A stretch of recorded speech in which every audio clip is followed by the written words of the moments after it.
Olá, meus irmãos. A paz do Mestre Jesus esteja com todos vocês. Que Deus abençoe quem me ouve, que o Senhor possa falar conosco sempre por intermédio da sua santa palavra. O texto hoje para nossa breve meditação encontra-se no livro do profeta Ezequiel, capítulo 40, versículo 17, nós vamos ler em diante. São 3 versículos apenas para aquilo que o Senhor quer falar conosco no dia de hoje. Então um homem me levou pela entrada até o pátio externo do templo. Ao longo das paredes do pátio havia uma calçada e junto às paredes havia 30 salas que abriam para a calçada. A calçada ladeava as portas e seu comprimento desde os muros até o pátio era o mesmo da passagem de entrada. Essa era a calçada inferior. Em seguida, o homem mediu a largura do pátio externo do templo, entre a entrada externa e a interna, e a distância era de 50 metros. Glória a Deus! Eu já ministrei algumas vezes aqui, e creio que é pertinente sempre falar, porque alguns irmãos que são novos no canal, e sejam muitos bem-vindos em nome do Senhor Jesus. Meu coração se alegra de vocês botarem a confiança na mensagem que o Senhor plantou dentro de nosso coração. E a intenção aqui é sempre despertar o melhor de cada um, para que cada um possa cumprir o seu propósito e assim alcançar a plenitude de vida. E Ezequiel traz uma mensagem de um templo diferente do tabernáculo de Moisés, aquelas medidas que Deus deu para Moisés fazer o templo, e também as medidas que foram passadas a Salomão. As medidas passadas para Ezequiel seriam impossíveis de ser construídas por um arquiteto ou um engenheiro no tempo de hoje, porque não eram medidas exatas, não eram medidas que trariam. E ela tem uma simples motivação de Deus, um simples propósito, a qual a maioria dos teólogos concordam: envergonhar a sabedoria humana. Sim, envergonhar a sabedoria humana. A sabedoria humana quer trazer respostas para nós entre coisas que somente o Senhor pode nos dar. E a sabedoria que vem do alto, ela está oculta, ela é revelada quando Deus assim decide revelar. E é uma decisão vinda do alto, do céu. Ele se revela a quem Ele quer, como Ele quer, quando Ele quer e se Ele quiser. Essa é uma verdade, porque é uma decisão do Altíssimo. Agora Ele é bom, Ele em sua plenitude, Ele sempre revela a sua vontade para nós, para que nós possamos a seguir.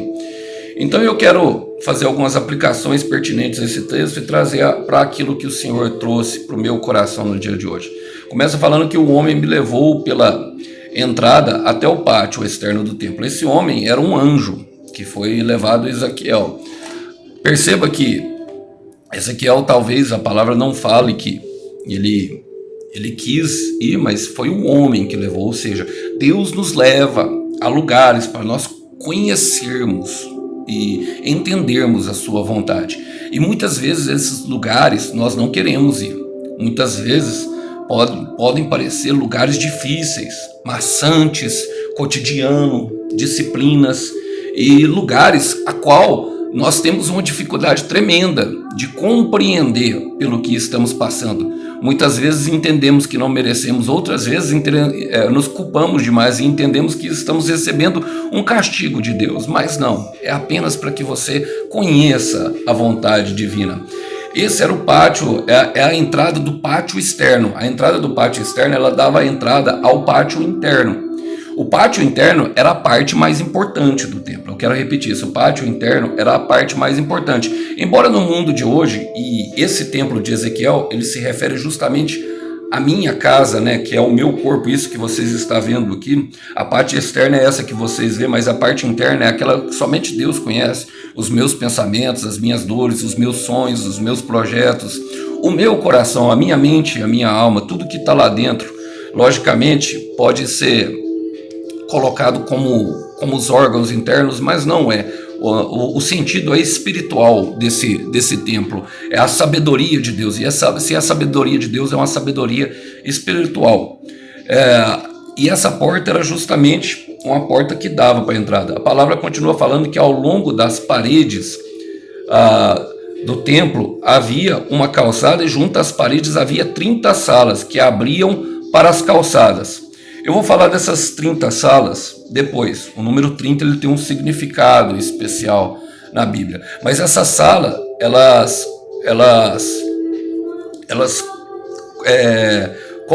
tinham uma função. Qual? A função delas era justamente colocar os utensílios sagrados. Aqueles mesmos utensílios que em Daniel 5 nós vemos o rei Belsazar tomando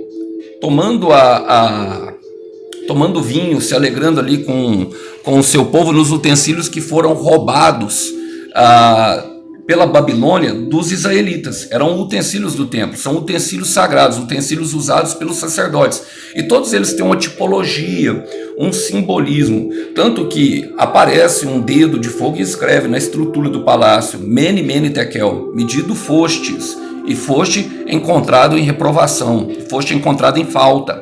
Era o que somente Daniel pôde traduzir aquilo. E quando fala de escrever na parede do palácio, fala de escrever na estrutura.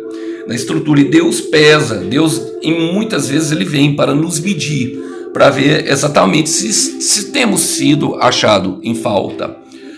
Mas eu quero falar um pouco dos utensílios sagrados. Aquelas 30 salas serviam para isso. Os utensílios sagrados, eles são alguns e eles têm algum simbolismo, eu vou falar bem rapidamente. O primeiro era a mesa dos pães, a qual Davi uma vez pede para Abiatar, fugindo de Saul, pede para comer o pão da presença. O pão da presença, ele era comido somente por sacerdotes. Em João 6,35, o Senhor Jesus se refere, justamente fazendo a tipologia ao maná que caía do céu, que dava alimento e força aos israelitas que atravessavam o deserto depois de serem libertos do Egito. A mesa de pães representa a força que vem do Senhor. Em João 6,35, o Senhor Jesus fala: eu sou o pão da vida. O Senhor Jesus, ele é quem nos fortalece. Por isso Paulo fala aqui em Filipenses 4, de 11 a 13, aprendi a estar contente, sendo humilhado e sendo honrado, a estar na fartura e estar na escassez, porque posso todas as coisas naquele que me fortalece. Esse posso todas as coisas naquele que me fortalece, simplesmente posso suportar, meus irmãos. As dores do mundo nós já podemos suportar porque Cristo é a nossa força. O segundo era a taça da bênção. A taça da bênção ele servia para carregar, para tomar o vinho. Naqueles banquetes sagrados, os israelitas eles tomavam o vinho, os sacerdotes eles tomavam vinho junto com o pão da presença. O vinho ele tem a tipologia do Espírito Santo. O Senhor Jesus fala que aquele que não comer da minha carne e aquele que não beber do meu sangue não terá parte comigo. Ele se coloca justamente nisso. Mas Paulo fala em Efésios 5,18 que nós não devemos nos embriagar com vinho natural, mas sim nos encher do Espírito Santo, porque é o Espírito Santo que nos levará pelo caminho que devemos seguir, cumprindo todo o propósito de Deus. Lógico, o terceiro utensílio é o óleo da unção. O óleo da unção ele tem vários propósitos. Um deles era acender as lamparinas, e o detalhe é que ele era feito da azeitona.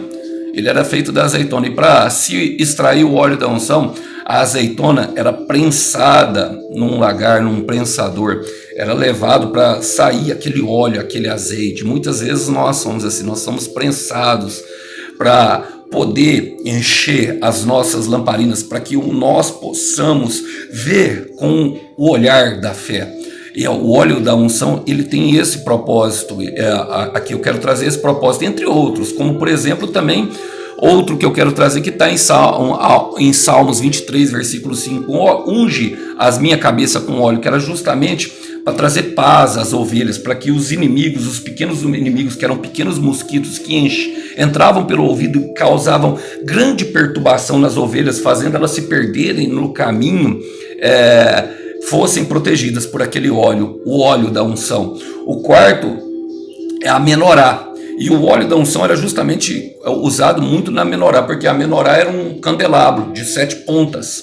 Esse candelabro, 7 fala de um ciclo a ser completado. O número 7, ele sempre fala do número do homem, que é o 6 mais 1. E, irmãos, eu não trago isso como numerologia, são estudos bíblicos que comprovam, tem um significado. Na Bíblia tem tudo um significado, isso não é numerologia. Isso é algo a qual nós vemos do Senhor. Por exemplo, o número 3 é uma assinatura de Deus, claramente. Nós vemos, por exemplo, na música, ritmo, harmonia e melodia. Na física nós vemos a largura, altura e profundidade. A água no seu estado sólido, gasoso e líquido. A água também ela é formada por H2O, 2 de oxigênio e 1 de hidrogênio. E nós vamos vendo essa assinatura de Deus ao longo do tempo, também nos números. E aquela menorá, ela representava algo, que está no Salmos 87, versículo 14, que é o trono de Deus, que é firmado em verdade e justiça. O Senhor fala que é firmada em verdade e retidão, e que o Senhor age com amor e verdade em todos os julgamentos dele. E para isso nós precisamos contemplar que primeiro se acende a luz, para que Deus possa fazer a justiça dele. O quarto é o altar do incenso, que esse era usado diariamente. Esse eu quero ler um texto com vocês, que está aqui em Apocalipse capítulo 8, versículo 3. Então veio outro anjo do Senhor com um incensário de ouro, e ficou em pé junto do altar. Recebeu um incenso para misturar as orações do povo santo, como oferta, sobre o altar de ouro diante do trono. O incensário ele representa as nossas orações, os anjos que vêm pedir pelas nossas intercessões, são os clamores das dificuldades que recebemos que intercedemos diariamente por aquilo que amamos. São as dificuldades no deserto, meu irmão. Algo que nós vamos ter que aprender a fazer é justamente aclamar, e aclamar muito, a orar sem cessar, como Paulo fala, a orar sem parar. Essas coisas já foram colocadas nas salas internas.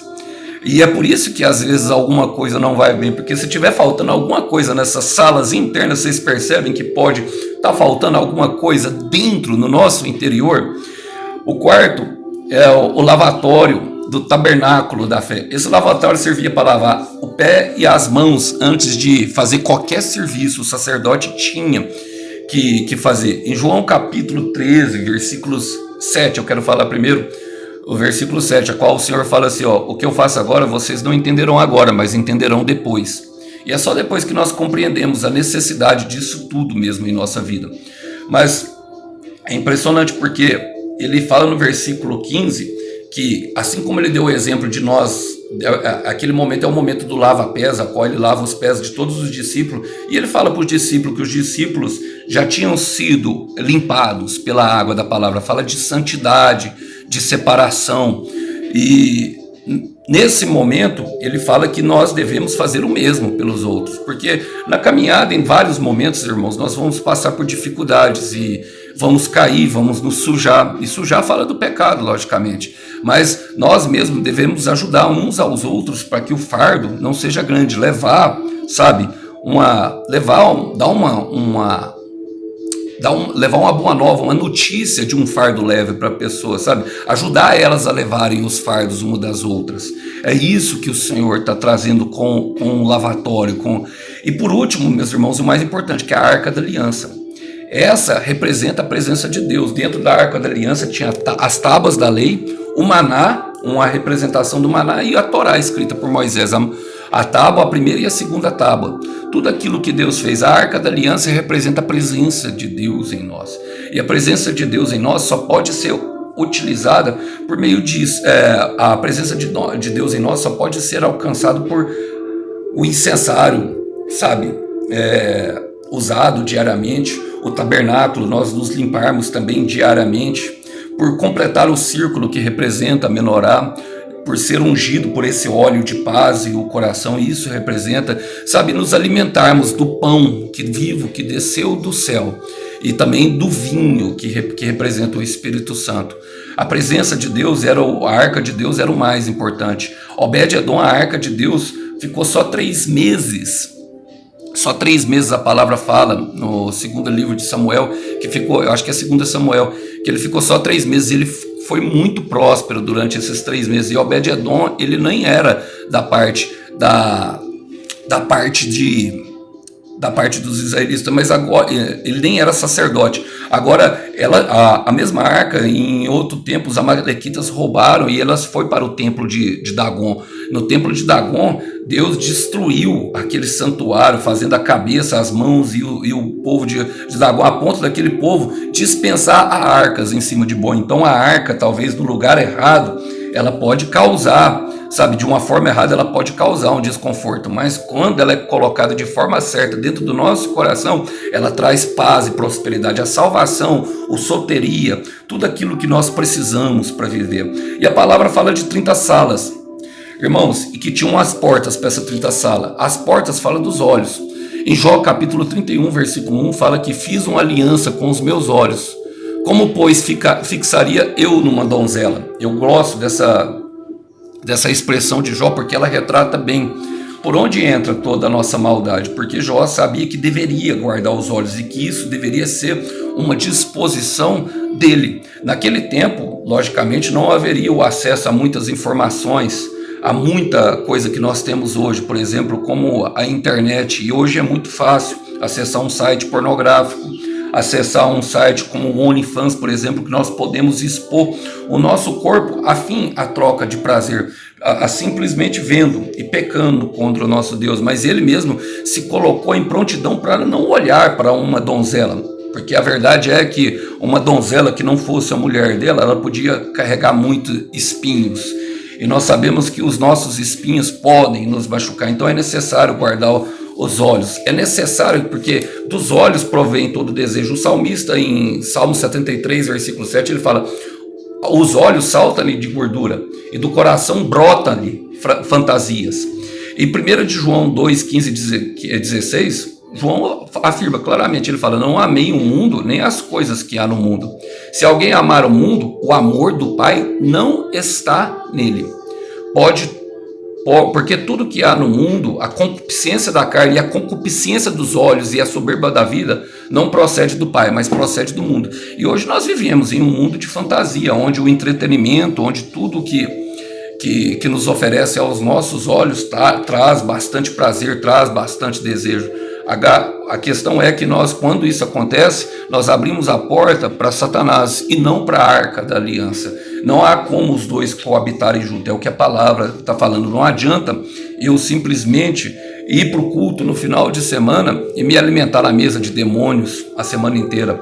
Nós somos chamados para adorar a Deus em espírito e em verdade, não é verdade? A visão é um dos presentes mais preciosos que Deus nos deu, e nós devemos colocar elas nos propósitos de Deus. Mas eu quero terminar falando justamente das 30 salas, porque a palavra fala que o homem veio e mediu a largura do pátio externo do templo e a entrada interna, ou seja, esse homem é um anjo que faz a medida, o mesmo anjo que mediu lá, ele vem nos medir diariamente. Agora, logicamente, o número 30, ele tem uma referência.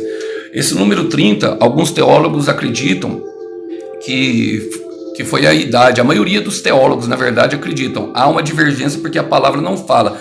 Lucas, no Evangelho de Lucas, fala que Jesus começou a exercer o seu ministério por volta dos 30 anos, mas não dá uma exatidão.